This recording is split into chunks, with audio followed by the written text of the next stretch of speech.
Because if you want any off the record, we got to make this short because we are headed to the stadium for practice here at 10:30. How was Zach and Lane? Oh, good morning. Yeah, good. Lane's still working. I'm telling you what, he's a tough guy. He really wants to play in this football game. We're going to find out more today and see where he's at the end of the day before we put out a report. But he's working to try to play in this football game. Zach, waiting on he. Still not cleared for any contact.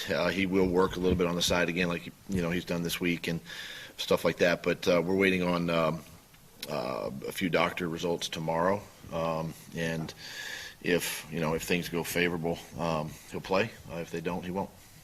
How about Miles? Miles is good. He'll get some work in today and see where he's at. But he's been feeling good. Yeah. Doug, statistically, Carson has had a season that is a start in terms of lack of interceptions. 600 pass attempts, 7 interceptions fewer. Only 4 quarterbacks have ever done it. As a former quarterback, what do you think of his safety with the football and decision-making as a thrower? I think it's something as quarterbacks in this league and young quarterbacks that grow up in this league, I think that's something I can appreciate. He can appreciate. He'll get better at it. And protecting the football is obviously the key to anybody's success offensively and to the team.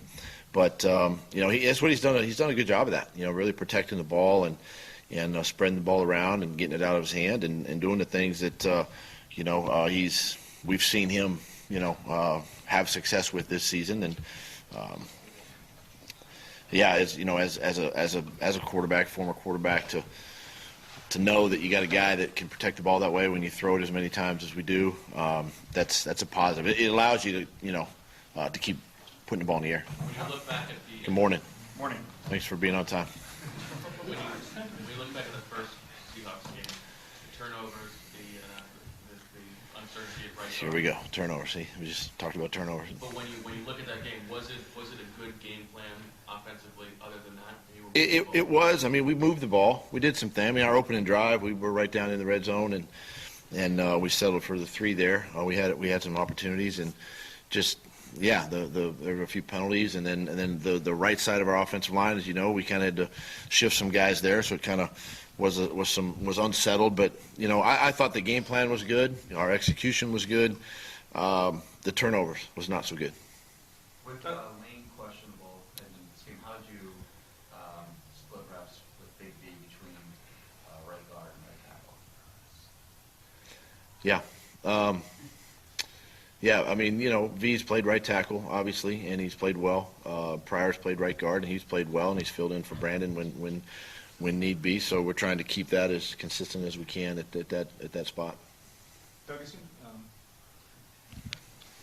we don't ask you much about Jason Kelsey, just because obviously he's always doing his job, he's always doing the middle. But what have you seen out of him this year? And obviously there's a question about whether he would come back. And Yeah. He has. Listen, I could spend the whole press conference here and longer really talking about Jason Kelsey, what he means personally to me, and then what he means to this football team and this organization. And he's one of the guys that just kind of epitomizes what we're all about. His toughness, his mental and physical toughness.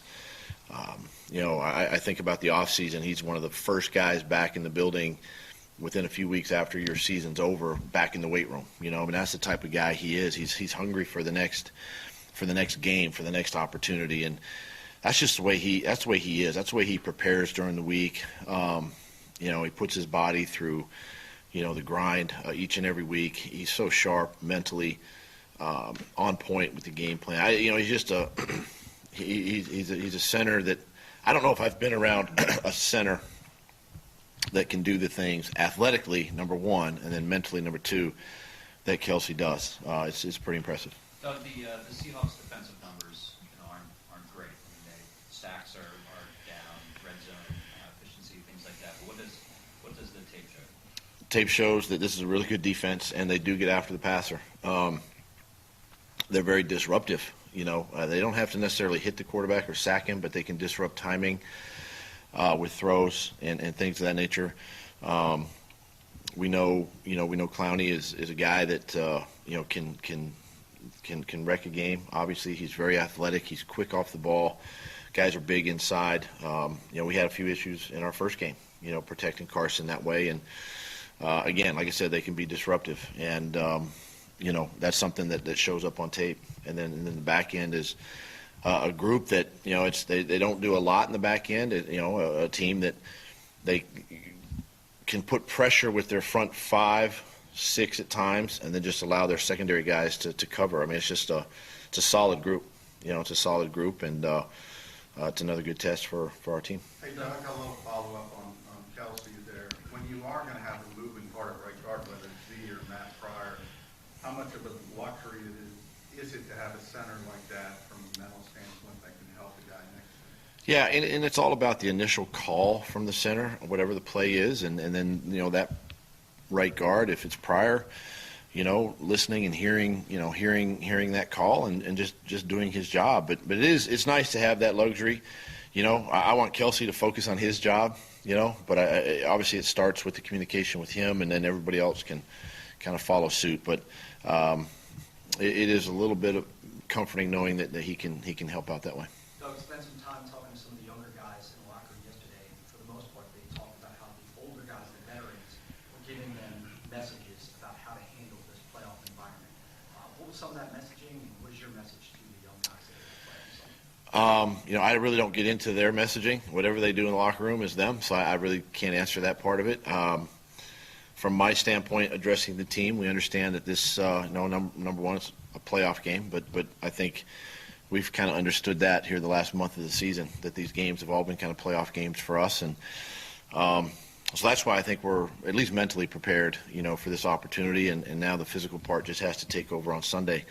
But everything gets magnified, from a turnover, a penalty, a completion down the field, whatever it might be, from offense or defense. Everything gets a little more magnified. The intensity, sense of urgency, the fans. There's a lot that kind of ramps up in games like this, and that's what makes it exciting. Doug, Randy Graham, he's sort of like the temper. You kind of take the temperature of him, right? And see how the team is. What do you say? How do you look at that whole routine he has, where he's checking in with everybody and pregame and giving them a hug, you and everybody? What does that tell you about the guy? He's just a great leader. He's a great leader. In fact, he's going to be one of my captains this weekend just because of that. And it just says a lot about who he is. He's a Philadelphia Eagle first, and he's the player second. And he leads more by example and than anything else. And on top of that, he plays through injury. He plays hurt, and I'll get a lot of production out of him. And to be able to play, at a high level that he has throughout his, since I've been here anyway, the last 4 seasons. He's another one that's pretty special to have on the team. All right, thanks.